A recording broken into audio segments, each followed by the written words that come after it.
నమస్తే, welcome to మన Penamaluru news వార్తలోని ముఖ్యాంశాలు. వెంకటేశ్వర స్వామితో పెట్టుకుంటే ఈ జన్మలోనే అనుభవిస్తారన్న సీఎం చంద్రబాబు. అనుచిత వ్యాఖ్యలు చేసేవారిని ఎన్కౌంటర్ చేయాలని ఎమ్మెల్యే బోడి ప్రసాద్ అన్నారు. 1,02,00,000 రూపాయలతో నిర్మించిన సీసీ రోడ్ డ్రైనేజీని ప్రారంభించిన ఎమ్మెల్యే బోడి ప్రసాద్. కూటమి ప్రభుత్వం వచ్చిన వెంటనే తిరుమల పవిత్రత కాపాడేందుకు చర్యలు చేపట్టామన్న సీఎం చంద్రబాబు. చిత్తూరు జిల్లా కుప్పంలో ఏర్పాటు చేసిన మీడియా సమావేశంలో సీఎం మాట్లాడారు. తిరుమల శ్రీనివాసుని పవిత్రతను కాపాడాలని తాను ప్రయత్నిస్తుంటే మహాపాపం చేసిన వైఎస్ఆర్సీపీ నేతలు తనపై ఎదురుదాడి చేస్తున్నారని సీఎం చంద్రబాబు ఆక్షేపించారు. వెంకటేశ్వర స్వామితో పెట్టుకుంటే ఈ జన్మలోనే ఫలితం అనుభవిస్తారని చొరకలాంటిచ్చారు. Burning issue is the Tirupati Laddu issue what's happening in the state. And EO Anil Singhal garni transfer chesaru. And we understand a report was recommendation was submitted by the CBI, let's it to the government. But we also understand that there was no proper evidence which was substantiated along with the recommendation. Can you brief us about this? నేను వచ్చేటప్పటికి report వచ్చింది. I'm in touch. ఇప్పుడు నేనేం మాట్లాడడం లేదు. నేను ఆ రోజు కూడా చేసిన ఎంక్వైరీ మీరు చూస్తే ఫస్ట్ టైం నేను రెండు ఆఫీసర్స్ని నేను ముఖ్యమంత్రి హోదాలో చేశాను. ఒక ఆఫీసర్ని నా సెక్రటరీని వేసుకున్నా. నేను ఏదైతే 5 సంవత్సరాలు చెప్పానో తిరుపతి పవిత్రతని కాపాడడానికి, ప్రక్షాళన దిశగా ముందుకు పోవడానికి, మళ్ళీ తిరుపతికి పూర్వ వైభవం తేవడానికి ఫస్ట్ ఆఫీసర్ నేను పంపించింది మనం అప్పట్లో శ్యామలరావుని పంపించాను. అయితే ఇక్కడికి వచ్చే కొద్దికి ఆ శ్యామలరావు పోయిన తర్వాత అన్ని ప్రక్షాళన చేసే దిశలో సబ్స్టాండ్ ఉంది అనే ఉద్దేశంతో ఒక రిపోర్టు అడిగాడు, ఎన్డీడీబీని అడిగాడు. ఎన్డీడీబీ రిపోర్ట్ కూడా వచ్చిన తర్వాత నేను మాట్లాడాను. ఇది అనిమల్ ఫ్యాట్ ఉంది, ఇలాంటివి కూడా దుర్మార్గాలు చేశారు, అడల్టరేషన్ ఉందని చెప్పాను. చెప్పిన తర్వాత గింజుకున్నారు, నానా యాగి చేశారు, దాన్ని సుప్రీంకోర్టు తీసుకుని అన్నీ చేశారు. ఇప్పుడేం మాట్లాడుతున్నారు అంటే ఒక అడ్మినిస్ట్రేటర్గా నేను దీని మీద యాక్షన్ తీసుకునేదానికి ఒక సిట్ వేస్తే టుడే నేను అపాలజీ చెప్పాలనే పరిస్థితికి వచ్చారు. అంటే వాళ్ళ యొక్క బిహేవియర్ ఎట్టుంటుందో ఒక ఎగ్జాంపుల్ మాత్రం ఇది. నేను పవిత్రతను కాపాడాలి. నేను వెంకటేశ్వర స్వామి నాకు కులదైవం, నేను ఆరాధించే దేవుడు, నేను నమ్మే దేవుడు. No second thoughts. నేను ఎక్కడ అపచారం మీరు ఇన్నేళ్ళు చూశారు. ఇప్పుడు కూడా నేను మహాద్వారం ద్వారా పోను, ఎప్పుడు కూడా ఇక్కడనే వస్తా. వైకుంఠ ద్వారం ఎప్పుడు నేను వాడను. ఎందుకు వాడనంటే నా నమ్మకం అది. ముఖ్యమంత్రిగా ఉన్నా, ప్రతిపక్షంలో ఉన్నా, నాకు ఎలిజిబిలిటీ ఉన్నా, నేను సామాన్య భక్తుడిగానే అక్కడికి వెళ్తాను. సామాన్య భక్తుడిగానే ఆయనకు సేవలు అందిస్తున్నా. నేను అలాంటి కార్యక్రమాల్లో నేనుంటే వీళ్ళకు నమ్మకం లేకపోతే వదిలేయచ్చు. కానీ అపచారం చేసి మహాపాపం చేసి మహాపాపాన్ని కూడా కప్పిపుచ్చుకోవడానికి తిరిగి దాడి చేయడం ఏమన్నా నాకైతే అర్థం కాదు. తిరిగి నా క్యారెక్టర్ అసాసినేషన్ ఆ పరిస్థితికి వచ్చేసారు వీళ్ళు. ఇది కరెక్ట్ కాదు. ఏదైనా సరే నేను ఎందుకంటే వెంకటేశ్వర స్వామిని వీళ్ళు బజార్కి ఏడవాలనుకున్నారు, నాకు ఏడవాలని లేదు. ఆయన పవిత్రత నేను నమ్మేది కలియుగ దేవుడు వెంకటేశ్వర స్వామి. వెంకటేశ్వర స్వామికి పవర్స్ ఉన్నాయి. ఆయన్ని కాపాడుకోవడమే కాకుండా మనల్ని కూడా కాపాడుతాడు. ఏ సమస్య అయినా సరే ఆయనే పరిష్కార మార్గానికి కూడా దోహదం చేస్తాడు, దారి చూపిస్తాడు. నేను ఎన్నోసార్లు చెప్పాను, వెంకటేశ్వర స్వామితో పెట్టుకున్న వాళ్ళకి ఇంకొక జన్మలో పనిష్మెంట్ కాదు, ఈ జన్మలోనే పనిష్మెంట్ ఉంటుంది. నా నమ్మకం, నేను చూసిన సంఘటనలు ఉన్నాయి. అందుకే మీకు కూడా చెప్తున్నా, ఎవరితోనా పెట్టుకోండి కానీ ఆయనతో పెట్టుకొని రాజకీయం చేయొద్దండి. సార్ సిట్ దర్యాప్తు కొనసాగుతుందా సార్? లేదు, ఇప్పుడు నేనేం మాట్లాడను, అన్ని విషయాలు మాట్లాడే చేస్తాం. మా నాయకుడు చంద్రబాబుపై దుర్మార్గపు వ్యాఖ్యలు చేసిన అంబటి రాంబాబుని ప్రజలే పొలిటికల్ ఎన్కౌంటర్ చేయాలని మీడియా సమావేశంలో ఎమ్మెల్యే బోడే ప్రసాద్ అన్నారు. పెనమలూరు నియోజకవర్గం తాడిగడప మున్సిపాలిటీ పరిధి పోరంకి తేదేపా కార్యాలయంలో మీడియా సమావేశం నిర్వహించారు. ఎమ్మెల్యే బోడే ప్రసాద్ మాట్లాడుతూ తేదేపా అధినేత నారా చంద్రబాబు నాయుడుపై మాజీ మంత్రి అంబటి రాంబాబు చేసిన దుర్మార్గపు వ్యాఖ్యలను తీవ్రంగా ఖండించారు. ప్రజాస్వామ్యంలో ప్రజల చేత ఎన్నుకోబడిన ఎవరైనా ప్రజా సంక్షేమం, రాష్ట్ర ప్రగతి అంశాలపై సద్విమర్శలు చేయాలే కానీ ఏ మనిషి మాట్లాడలేని పదజాలాన్ని వాడుతూ దుర్మార్గంగా పరుష పదజాలాన్ని వాడిన అంబటి రాంబాబు వ్యక్తిత్వాన్ని ప్రజలు ఇప్పటికే వ్యతిరేకిస్తున్నారన్నారు. అనంతరం కూటమి నేతల ఆధ్వర్యంలో ఎమ్మెల్యే బోడే ప్రసాద్, తెదేపా అధినేత ముఖ్యమంత్రి వర్యులు నారా చంద్రబాబు నాయుడుపై దుర్మార్గపు వ్యాఖ్యలు చేసిన అంబటి రాంబాబు దిష్టిబొమ్మను దహనం చేసి రాష్ట్ర ప్రజలకు క్షమాపణ చెప్పాలని డిమాండ్ చేశారు. కర్రె కాల్చి వాతలు పెట్టిన వైసీపీ నాయకులకి బుద్ధి రాల. గత ఎన్నికల్లో అధికారంలో ఉన్నప్పుడు మేము చాలా నిరసన కార్యక్రమాలు చేశాం. కొన్ని మేము చేసిన అభివృద్ధి వాళ్ళు కొనసాగించలేని వాటిని కూడా మేము వెళ్ళి అభివృద్ధి చేయలేకపోతా ఉన్నారు, ఎప్పుడు చేస్తారని ప్రశ్నిస్తే పోటీగా నిరసనగా మా మీదకే అధికారంలో ఉన్న పార్టీ ప్రతిపక్ష పార్టీ పైన దాడి చేసే విధంగా బూతులు తిట్టి యనమల కుదురు బ్రిడ్జి ఎందుకు కట్టట్లేదు అని చెప్పి ఆ రోజు ప్రశ్నిస్తే అప్పుడు అక్కడున్న వైసీపీ నాయకులు మా మీదకి దాడికి వచ్చారు. అంటే అధికారంలో ఉన్నప్పుడు కన్ను మిన్ను కానరాక ప్రతిపక్ష పార్టీ ఇది మీరు చేయలేకపోతున్నారు అని చెప్పి వాళ్ళకి తెలియచేసినా కానీ మా మీదకి దాడి చేసే విధానం వాళ్ళది. అందుకనే ప్రజలు ఆ రోజు బుద్ధి చెప్పి 11 సీట్లకు పరిమితం చేశారు. ప్రతిపక్షంలో కూర్చున్నాక కూడా బుద్ధి రావట్లేదు. తిరుమల కొండ పైన కల్తీ జరిగింది అని చెప్పి దాని మీద విచారణ అధికారులు కల్తీ జరిగింది అని నిర్ధారణ చేసి తెలియజేసిన తర్వాత ఈ పాపం అంతా వాళ్ళ మీద పడతా ఉంది. వాళ్ళు చేసిన అవినీతి కానీ పాపం కానీ బయటకు వస్తూ ఉన్నాయని చెప్పేసి అధికారం లేకపోయినా కానీ కన్ను మిన్ను కాని రాకుండా సాక్షాత్తు ముఖ్యమంత్రిని మరి ఎవరో వినలేని పదజాలం వాడి, నేను ఒకటే చెప్తా ఉన్నా, ఇలాంటి పదాలు వాడే రాజకీయ నాయకులు ఎన్కౌంటర్ చేయాలని చెప్పి నేను అడుగుతా, డిమాండ్ చేస్తా ఉన్నా. ఎందుకు అనంటే ఒక రాజకీయ నాయకుడు అంటే ప్రజలకి కానీ యువతకి కానీ ఒక స్ఫూర్తినిచ్చే విధంగా మన మాటలు కానీ చేసే పనులు కానీ ఉండాలి. కానీ భవిష్యత్తుకి ఏం మెసేజ్ ఇస్తా ఉన్నారు? ప్రజలు మనల్ని ఎందుకున్నారు? అభివృద్ధి చేస్తారని, మంచి చేస్తారని, మన వలన సమాజానికి మంచి జరుగుతుందని. కానీ ఏమి స్ఫూర్తినిస్తున్నావు?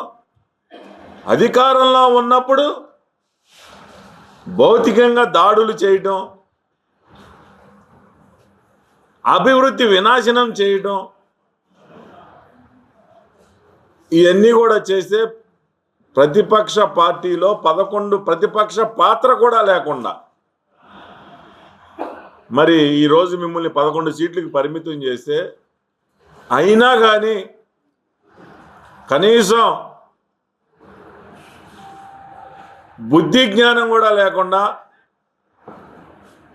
మళ్ళీ ముఖ్యమంత్రి గారిని ఆ విధంగా దూషించడం అనేది సరైన పద్ధతి కాదు. మంచి జరగాలి అనే స్ఫూర్తిని ఇచ్చే విధంగా మన ప్రవర్తన ఉండాలే కానీ ఈ విధంగా రాబోయే రాజకీయ నాయకులకి ఇలాంటి స్ఫూర్తినిస్తే మరి ఎట్లా ప్రజల్లోకి ఏ విధంగా మనం తీసుకెళ్తా ఉన్నాం? ఒక హింసని కానీ లేకపోతే ఒక సంస్కారం లేని మాటలను కానీ అభివృద్ధి వినాశనం కానీ ఇవన్నీ కూడా మీరు ప్రజలకి గత 5 సంవత్సరాల్లో చూపించారు. ఆలోచించి 11 సీట్లకి ఇచ్చారు. ఈసారి ఆలోచిస్తే ఎన్కౌంటర్, పొలిటికల్ ఎన్కౌంటర్ అంటే శాశ్వతంగా రాజకీయాల్లో లేకుండా మిమ్మల్ని ప్రజలే ఎన్కౌంటర్ చేస్తారని చెప్పి ఈ సందర్భంగా తెలియజేస్తా ఉన్నా.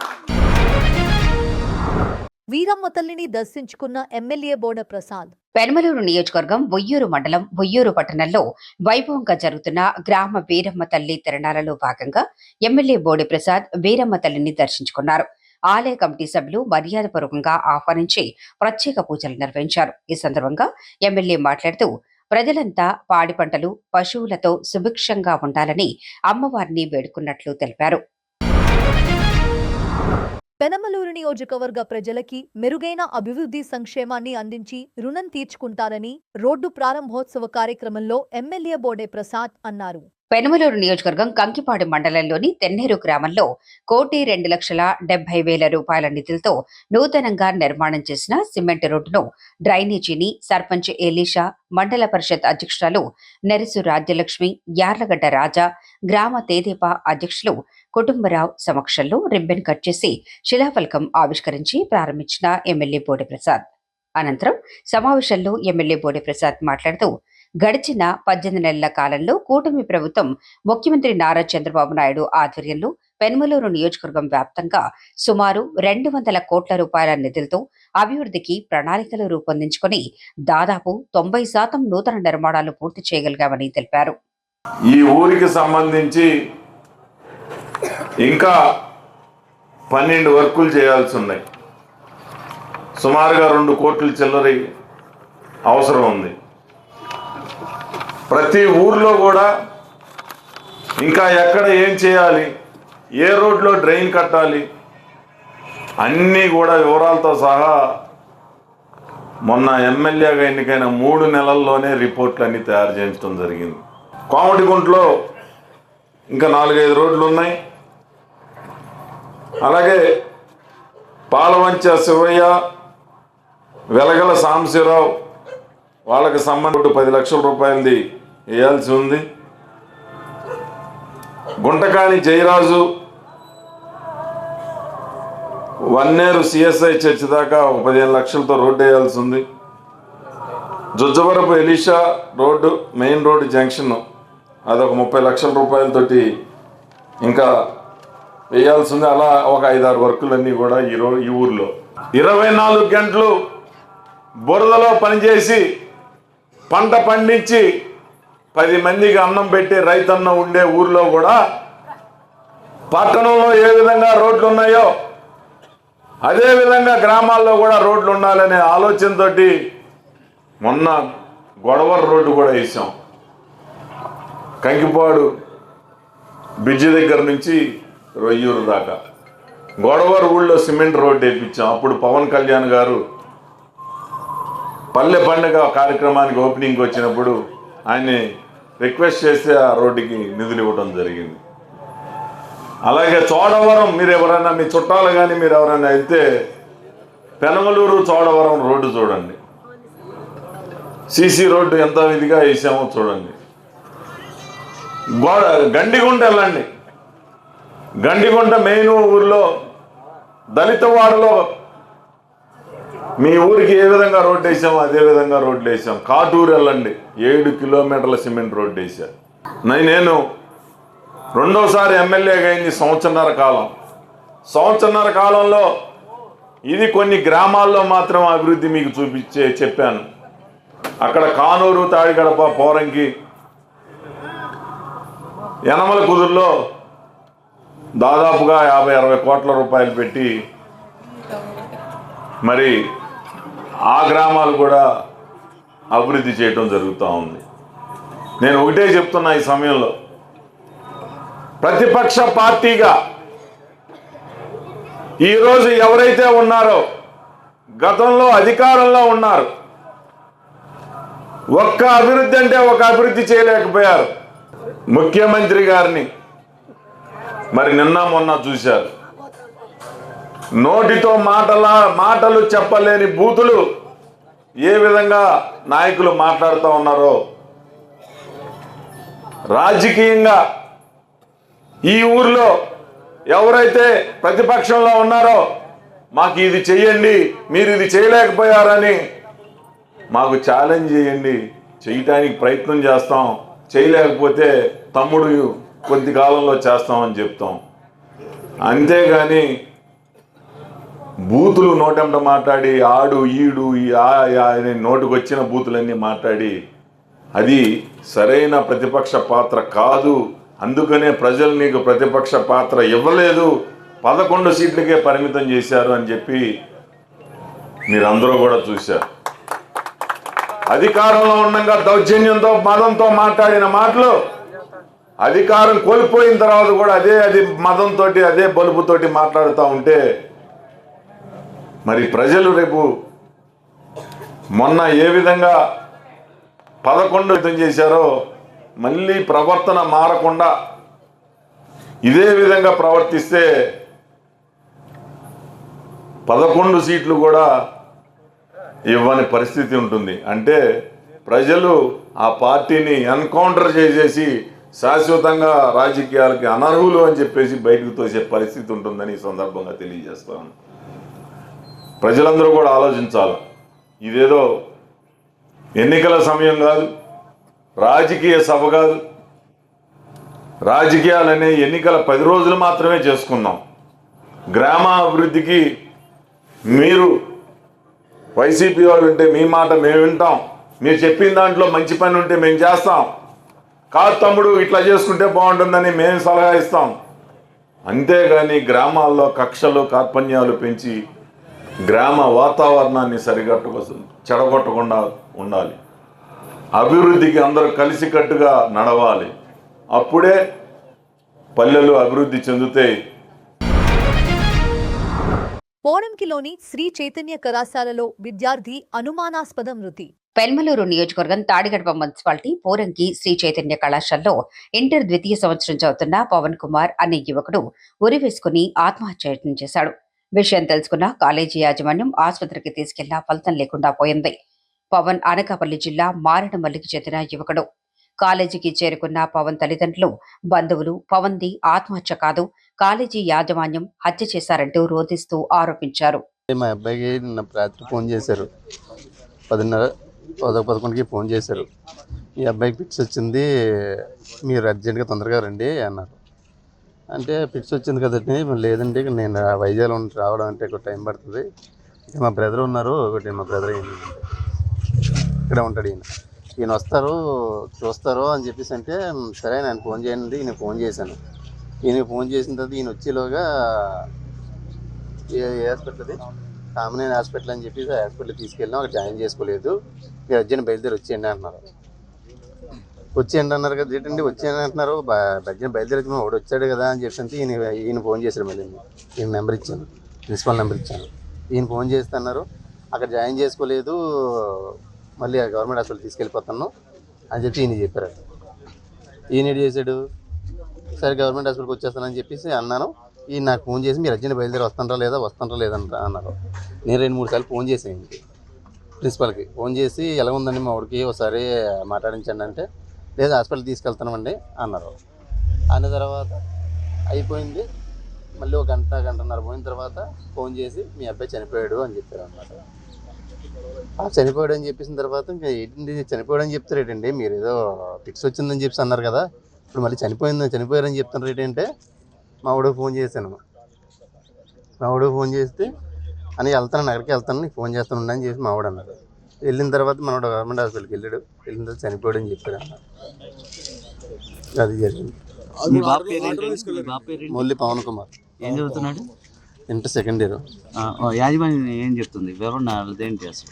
ఇక్కడ ఏం చెప్తున్నారు, ఏదో చెప్పారు, పోలీసులు తీసుకొచ్చారు, మీరు కంప్లైంట్ ఇచ్చుకోండి అని చెప్పేసి అన్నారు. అదే మీరు రిపోర్ట్ రాసుకున్నాను, పోలీసులు చెప్పారు రిపోర్ట్ రాసుకోండి.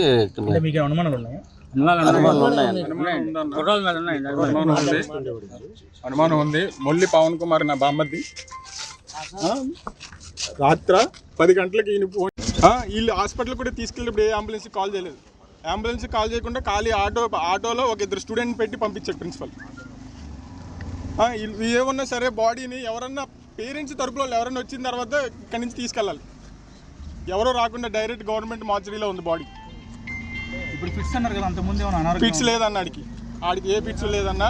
ఆడు సూసైడ్ చేసుకునేటాడు కాదు. ఇప్పుడు కాలేజ్ యాజమాన్యం ఏమంటుందంటే లోపల ప్రశాంతంగా ఎగ్జామ్ జరుపుకుంటున్నారు, కానీ పవన్ గారికి మా బాబు చనిపోయాడు వచ్చారన్న, మాట్లాడారు, కంప్లైంట్ ఇచ్చుకోండి మేము ఏదైనా చేస్తామన్నారన్న. ఆ రూమ్లో చనిపోయి, ఆ రూమ్లో ఏ రూమ్లో అయితే హ్యాంగ్ చేసుకుని ఉన్నాడో ఆ రూమ్లో ఉన్న స్టూడెంట్ అందరినీ వేరే రూమ్కి షిఫ్ట్ చేశారన్న. ఆ రూమ్ అంతా ఖాళీగా ఉందన్న. ఆ కుర్రోడు అంటారు దుప్పటేసుకుని హ్యాంగ్ చేసుకున్నాడు అంటాడు. వాళ్ళ ఫోటో మేము రాత్రి చూస్తే అక్కడ ఈత ఆడుతూ ఊరేసుకున్నాడు అని ప్రిన్సిపల్ చెప్తాడన్న. మొత్తం అంతా మోసం జరుగుతుందన్న. పవన్ గారిని మర్డర్ చేస్తారు. శ్రీ చైతన్య కాలేజ్ యాజమాన్యం మా పవన్ కుమార్ యాదవ్ని చంపేశారు. మీ అందరికీ ఒకటే చెప్తున్నానన్న, దయచేసి మా వాడు చనిపోయినా కానీ ఎందుకు చనిపోయాడో మాకు తెలియజేయండి అన్న. మాకు ఎందుకు చనిపో ఒక్కడే కొడుకు అన్న, ఒక్కడే కొడుకు.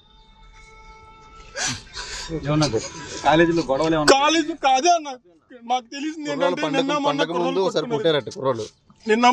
పండగ ముందు కొట్టారని, గొడవలు అయితేనే నిన్న మొన్న కొట్టారని కూడా తెలిసిందన్న. కొట్టింది కూడా కాలేజ్ యాజమాన్యం ఏది బయటకు రానివ్వట్లేదు. అంటే కొట్టుకోవడం కాలేజ్ లో గొడవలు ఏదన్నా జరుగుండొచ్చు అన్న, కానీ కాలేజ్ యాజమాన్యం నిజమేంటో బయటకు చెప్పాలన్న.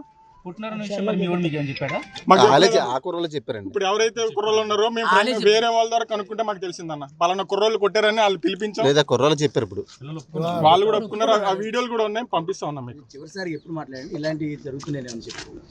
ఇలాంటివి జరుగుతుందంటే నేను మాట్లాడింది ఏంటంటే, ఏదైతే కాలేజ్ ప్రిన్సిపల్ ఉన్నాడో ఇంతకుముందు సంక్రాంతికి ముందు నేను మాట్లాడానన్న. ఆల్రెడీ కాలేజ్ ప్రిన్సిపల్ నన్ను ఇబ్బంది పెడుతున్నాడు, వేరే గొడవలో నేను పోయి కంప్లైంట్ ఇస్తే రివర్స్లో నన్నే తిట్టాడని నాకు ఫోన్ చేశాడన్న. ఫోన్ చేస్తే నేను ప్రిన్సిపల్తో మాట్లాడాను, ఎందుకు ఆయన తప్పు లేకుండా అట్లా తిడుతున్నారంటే ఆయన గట్టిగా మాట్లాడితే ప్రిన్సిపల్ మళ్ళీ పవన్ కుమార్ని ఏమంటాం మానేశాడన్న. దానికి సంబంధించిన కాల్ రికార్డులు కూడా నా దగ్గర ఉన్నాయి. మీకు ఎవరి మీద అనుమానం ఉందా? నాకు ప్రిన్సిపల్కి మొత్తం తెలుసు అన్న. ఎవరైతే కుర్రోళ్ళు ఉన్నారో వాళ్ళ మీద మేము కంప్లైంట్ ఇస్తామన్నా. మొత్తం 5 మొత్తం 6 ప్రిన్సిపల్తో కలిపి 6 ఉన్నారు. వాళ్ళ మీద కంప్లైంట్ ఇస్తాం. స్టూడెంట్స్ ఎవరు కొట్టారండి మీకు ఐడియా ఉందా? స్టూడెంట్స్ అనేది వాళ్ళు ఉన్నారన్న, 5 ఉన్నారు.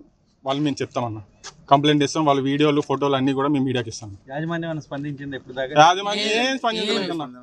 చెప్తున్నా కదన్న, ఖాళీ ఆటోలోకి 2 స్టూడెంట్ ఇచ్చి గవర్నమెంట్ హాస్పిటల్ మార్చిలో పెట్టారన్న.